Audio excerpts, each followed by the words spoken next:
I had run away from home and I hid with another family. My stepfather came because they called him, and that man told my stepfather to his face, he's like, I will not release this child to you unless you swear to me that you will never touch him again. And I was so thankful for that man. As soon as my stepfather got home, he broke his promise and he beat me.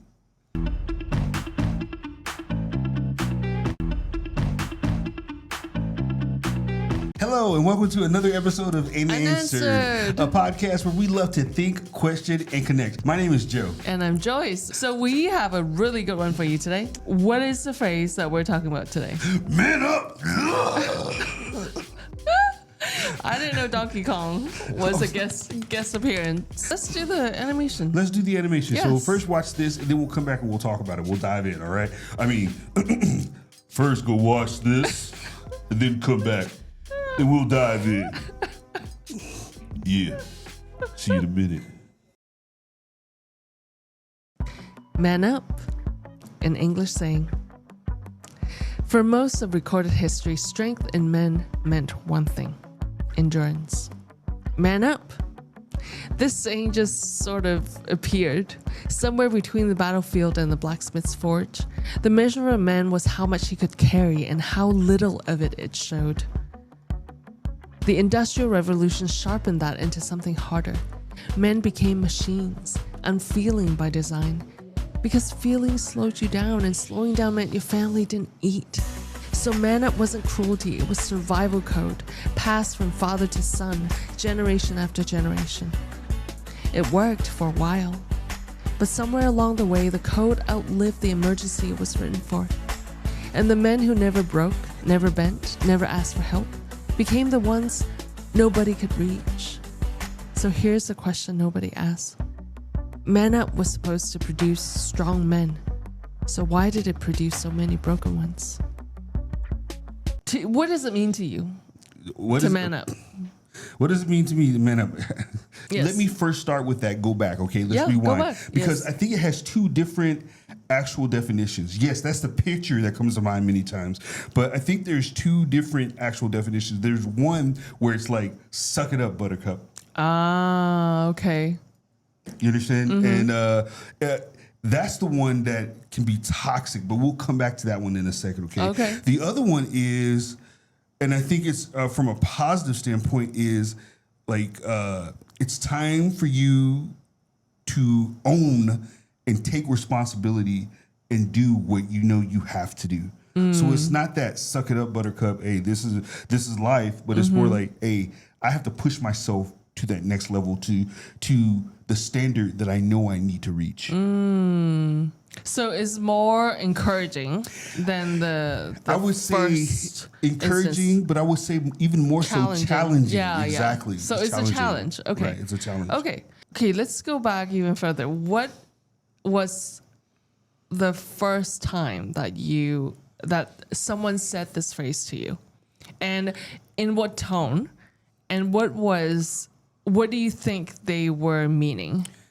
I can't remember the first time someone said man up to me. I've heard it so many times in my life. I don't even think that I can go back and pick the first time. Oh, okay. You understand what I mean? Okay, so you've heard it many times said to you, or I've heard around it just many times said around me, said to me. I've said it. I mean, all of the above. Okay. It's just something that, even if it's not said verbally, it's something that is felt. Implied. It's something that is implied. Yeah. It's something that, even if it's not those actual, I mean, I've heard many times, suck it up, you know, that. Yeah.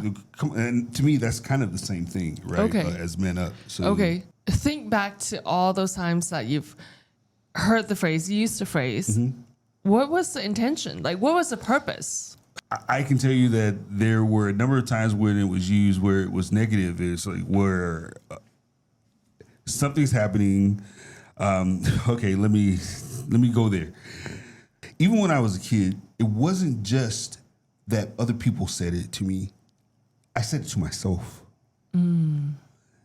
Because there were times, once again, you know my history, when I was walking through the abuse and I was in pain, where I physically was beaten, physically so bad, where I had to crawl to get into bed, you know? And just in my mind, I'm thinking, Joe, take it. Man up, you can do this. Whatever doesn't kill me will only make me stronger. Whatever doesn't kill me will only make me stronger. And there's part of that was positive because they helped me to survive.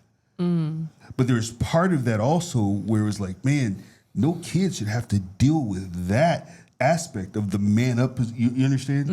And so when I think about man up, that's kind of what comes back to my mind is walking through those struggles and being like, no, this will not break me. This will not break me. This will not break me. Wow.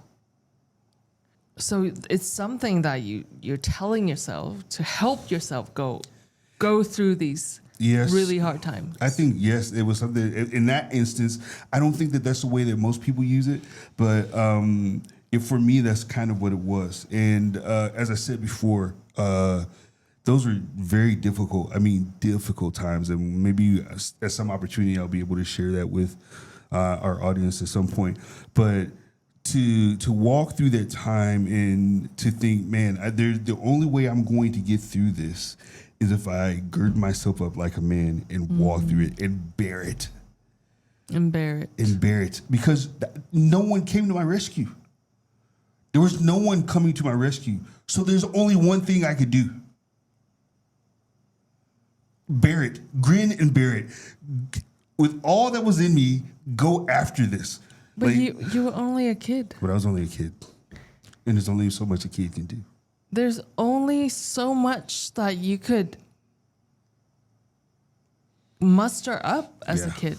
Yeah, for sure. So was it helpful? It was helpful in the aspect that it helped me to survive. And please don't think that I'm saying, because of my great amount of testosterone, I survived that situation. No, I realized that there were people who came in and helped me but there were a lot of mitigating circumstances. Once again, I'm not going to go into those, but I feel like, man, there's people in my life who should have heard that phrase from other people.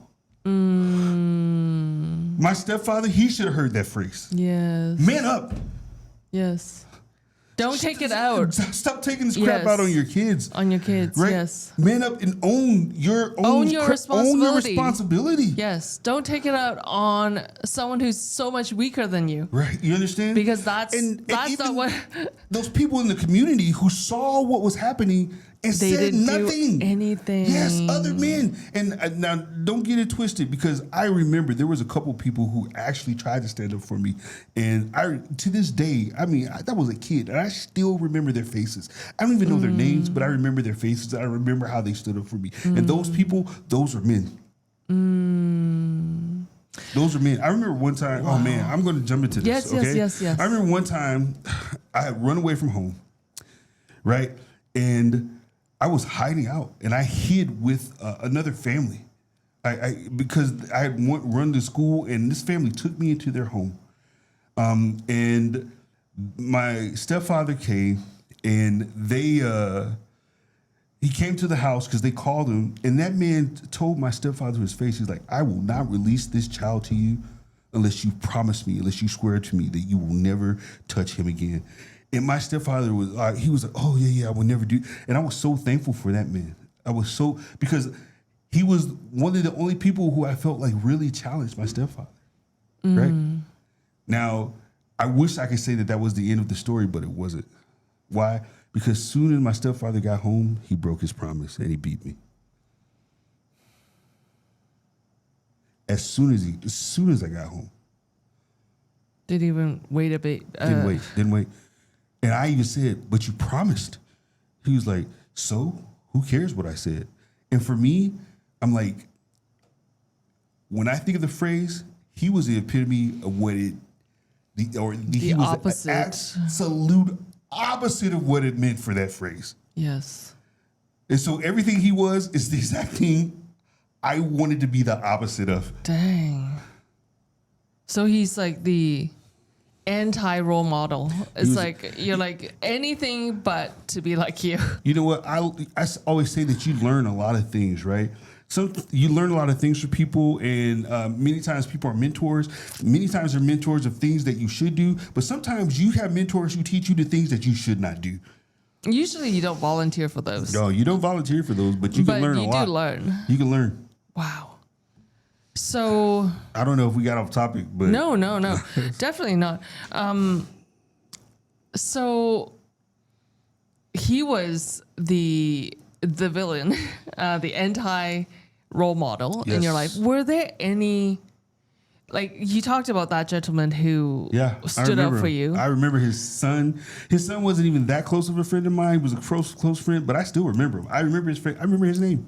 I don't remember his dad's name, but I remember that kid's name. I remember them standing up for me. I remember them hiding me in their car to give me. And this is the reality. They could have got kidnapping charge for that. Yeah. But this guy was willing to take it to save a kid. Yeah. You understand? Yeah. That, man. Wow. So that's a man. Yeah. Someone who is willing to stand up for values and stand up to protect someone else. Man. Wow. Man, I think about that time. I think about that guy. And I know there's no chance that he's probably watching this. But if he is, thank you. I know it didn't end the way that we expected it to that day. But for that, man, for that guy, for that moment, I'm thankful. I'm absolutely,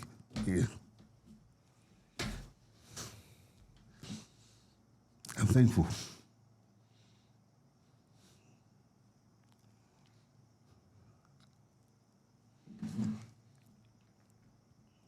Wow.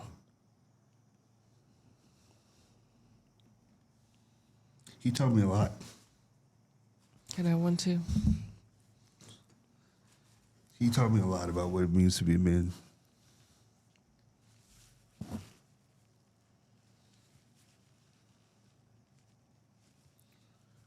I don't know if anybody knows what that's like. What's what like?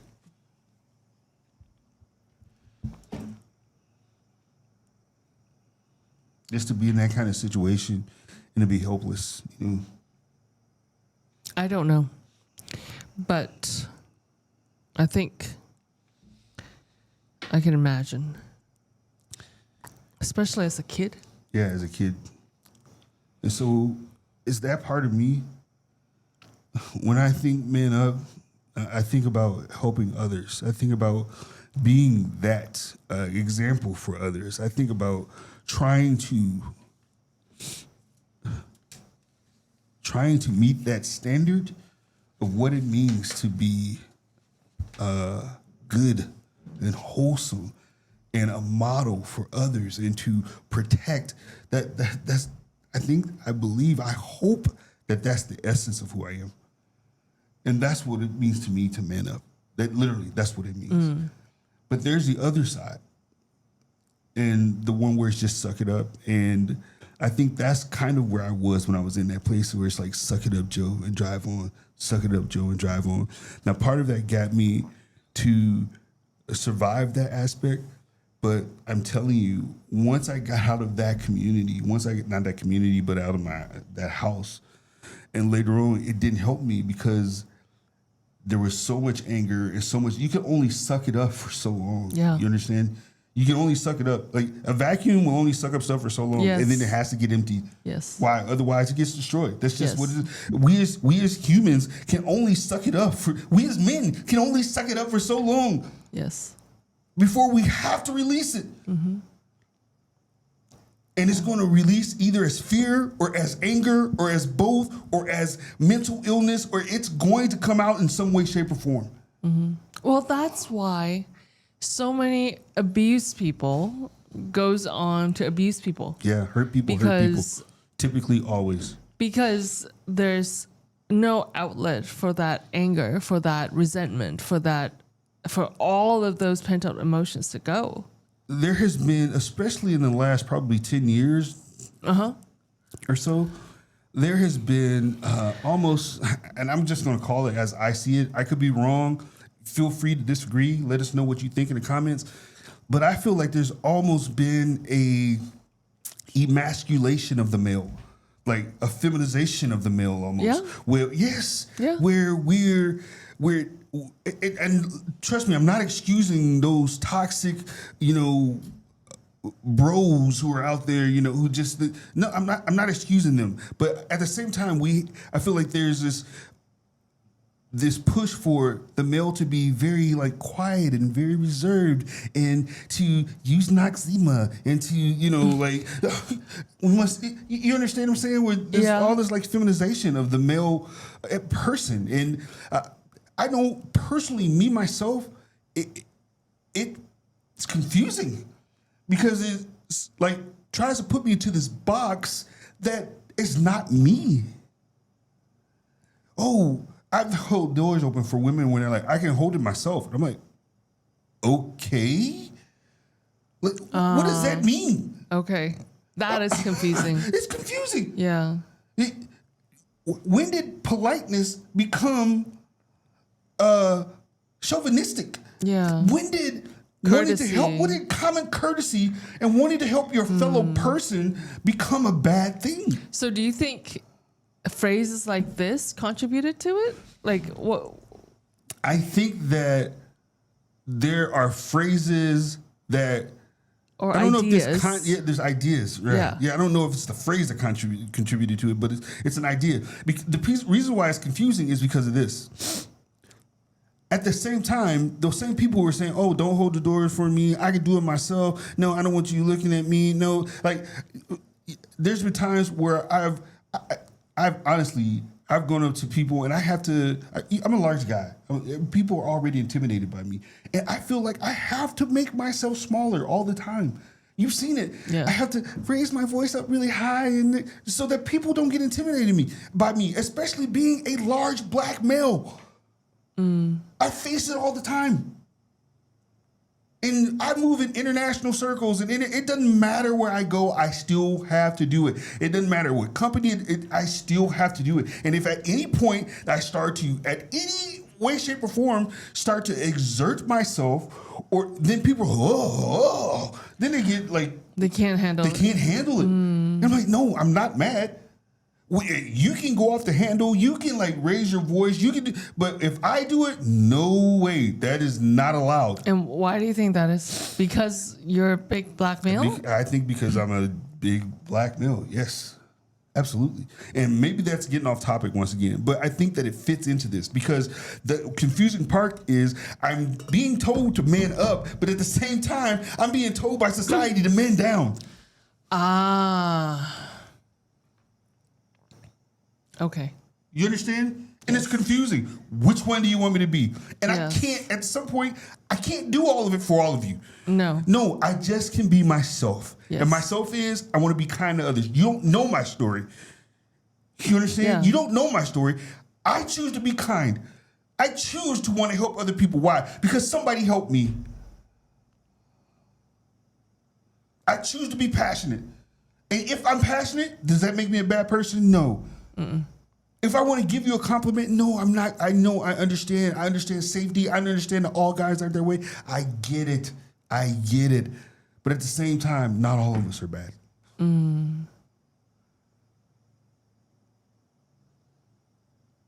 Wow. Man, I feel like this has been a venting session. I'm sorry. No. That's very interesting how you just pointed out the contradiction. It's a great contradiction. Because we're telling men to man up, and then, but in practice, in reality, we want them to be smaller. We want them to be bite-sized. Exactly. And digestible, edible. And it's very confusing, yes. It's very confusing. And I think that there's a large majority of men out there who agree with me, who are watching right now, who understand exactly what I'm talking about and agree with me. If that's you, leave it in the comments. I'm going to give you a practical and perfect example. Yeah. 2025. Now, this could be for a number of reasons. 2025. And if this is your issue, please get help. 2025, U.S., the statistics, not even the statistics, the polls. Do you know how many women committed suicide in 2025 in the U.S.? I don't know. It was about 10,000 women, 9,847. That's how many in 2025. Okay. Do you know how many men committed suicide? How many? 38,977. Almost 4 times? 4 times as much. Why? Now, there could be a plethora. There could be a myriad of reasons why. But to me, those numbers are staggering. It's 4 times as much. Not only that, 4 times as much, we die earlier. We make up 90% of the prison population. There's something here. There's a problem. There's an issue that needs to be addressed. And what is the issue? I think part of it is we don't understand what it means to be a man. And I'm not talking about gender. I'm talking about what that role actually is. Yes. What does it mean to be a man? And how? And we have lost so many fathers. This is a fatherless generation, right? Where there's not an essence. There's not an emphasis on being actual fathers, right? And what that means. And when I say father, I'm not just saying a father to your own family. I probably have people who I've fathered, and you understand, not but just been a bigger brother or whatever the case is. Some of them would consider me like a dad, but I hopefully not. I don't feel like I'm that old, but but you understand the point. Yeah. And so it's like, what does it mean? And that part, I think, is not it's not emphasized, it's not stressed, and it's not celebrated. And even more so, it's not modeled. Yes. And that's the issue.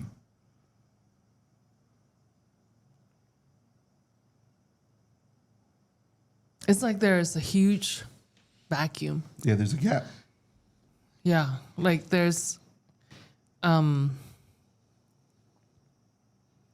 even today, if you want to grow up to be a good man, and if you don't have a really great father to be that model for you, where do you look? Where do you look? When the guys who are celebrated the most are the biggest liars. Yeah. When it means nothing to keep your word anymore. Yeah. When you understand, there was a time where my word was my bond. When I say I'm going to do something, I'm going to do it. Yeah. Why? Because a man was only as good as his word. Nowadays, we celebrate the biggest liars. Yeah. And I say to those individuals, man up.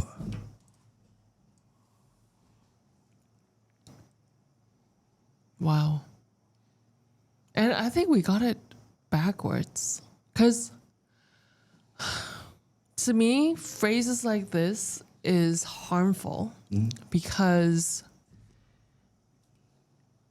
it reinforces the shell when it does nothing to the inside.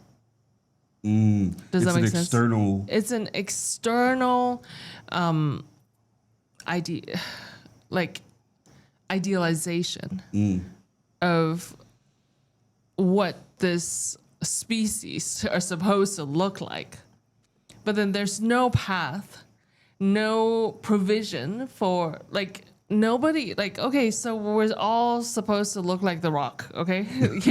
All men are supposed to look like The Rock. What The Rock is cooking. But then, what about...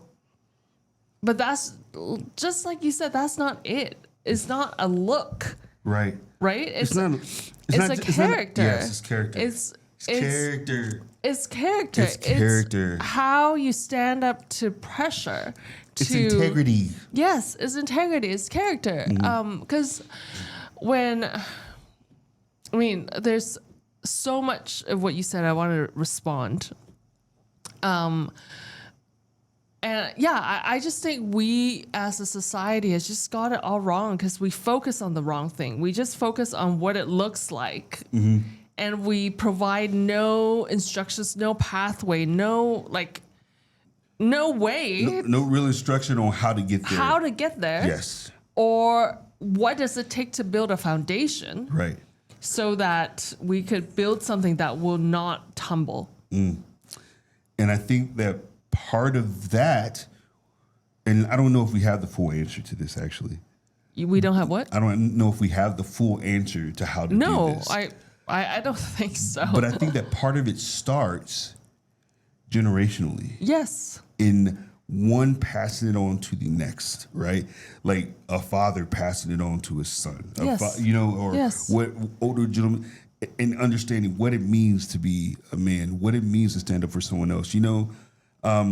One of the places where I heard man up a lot of times was in the military. I was going to ask you about that. Yes. And there was encouragement. And at first, it was almost like, man up. And you feel like, but then it's like, man up. You're like, yes, I will.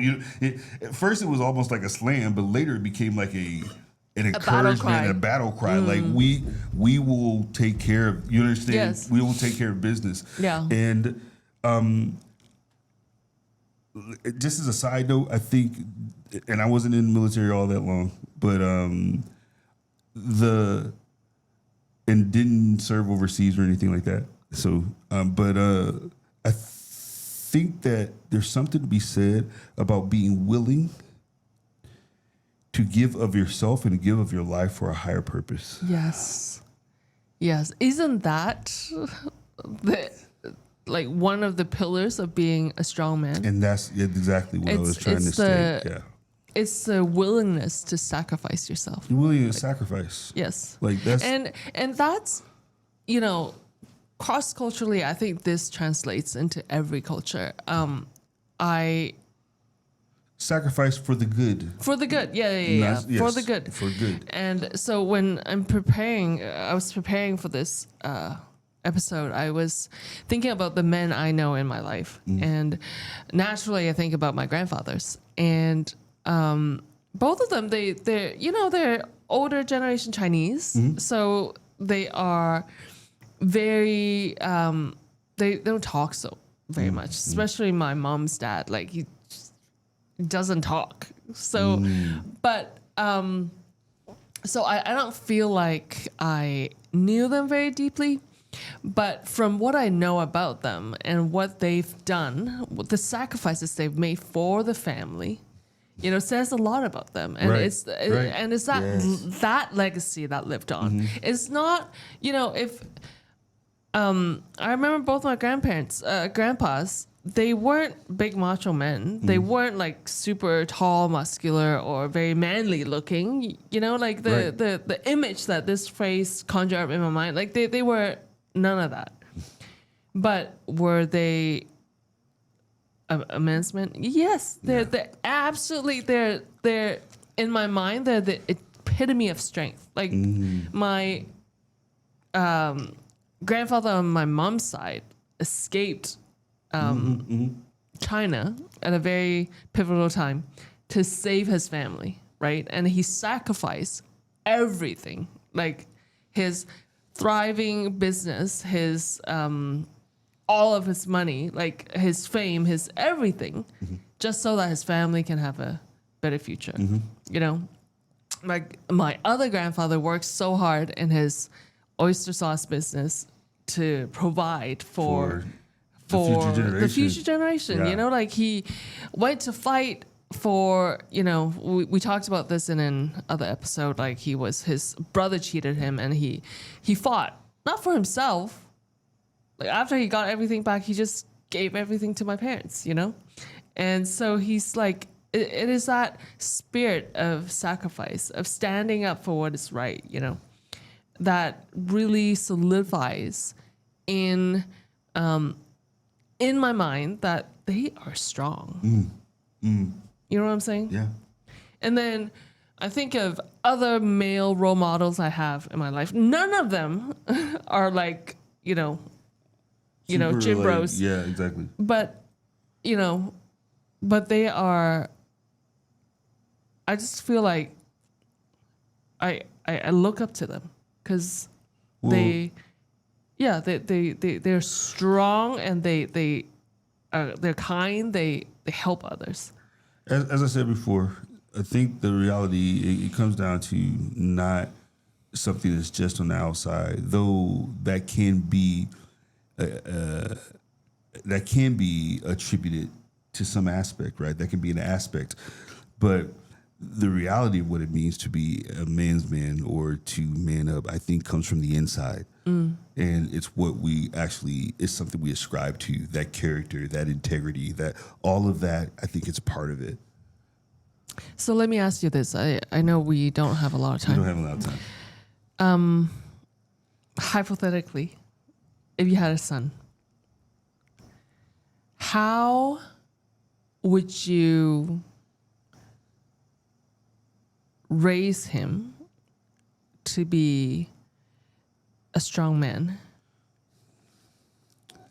There's just a lot of, maybe I can write these down or something, but there would be a number of principles that I would give him to live by. Some of them I mentioned already, like your word is your bond. Like, Your let word your means word be something, true. yes. Let you understand? Yes. Your word means something. Integrity is valuable. It's one of the most valuable things you can have. And I think that's part of being a man. I think people recognize that. When I say yes, I mean yes. But when I say no, I mean no. Yeah. You understand? Yeah. And that's okay. That's not being mean. That's just being direct. Yes. And that's okay. And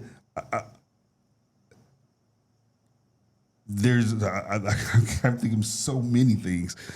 Telling him what it means, what fear is, and how not to be afraid. And not that it's some like, but really finding what true peace is. Part of that is in there too. All of those things I would try to teach my son. I would try to teach them how to really treat a woman, right? How to treat her in, how to interact with people, how to give a firm handshake, like a real handshake, and how to treat even the least of the people that you meet. The least meaning? So people always get shocked because typically when I walk in a building, you saw this in China and some of the places we lived, I'd always be talking with all of the janitors and the people who push the elevator, and I'd always know them by name, and they'd always come and talk to me and stuff. And they're like, "How do you know these people?" I'm like, "I talk to them." Yeah, but you're a foreigner. You're this. Yeah. You work in this position. Why are you talking to these people? Because even the least of these are important.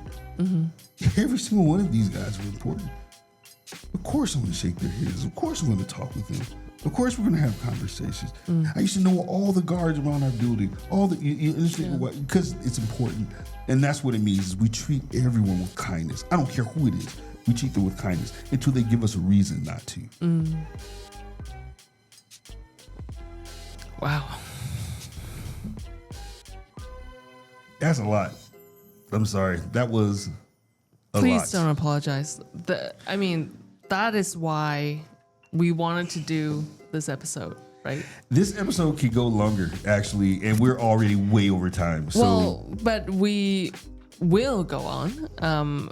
The next episode, we're going to continue. This is part 1 of 2 of our men series, or maybe it's 3. we'll see. Yeah, we'll see. Oh, We'll see how boy. it goes. Hopefully,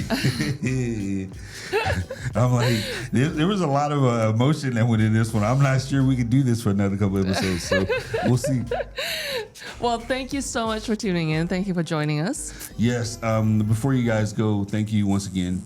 If you could go ahead and hit that subscribe button for us, that'd be fantastic. And follow us on your favorite social media platforms. We are on Instagram, YouTube, TikTok, LinkedIn, X, Facebook, and all under unANSWERED100. 100. Well, thank you so much. Thank you guys for joining us. We look forward to seeing you next time. Join us for the part 2 of this series. I think that, right? We have the part 2 so coming up. So we'll see you next time. Take it easy.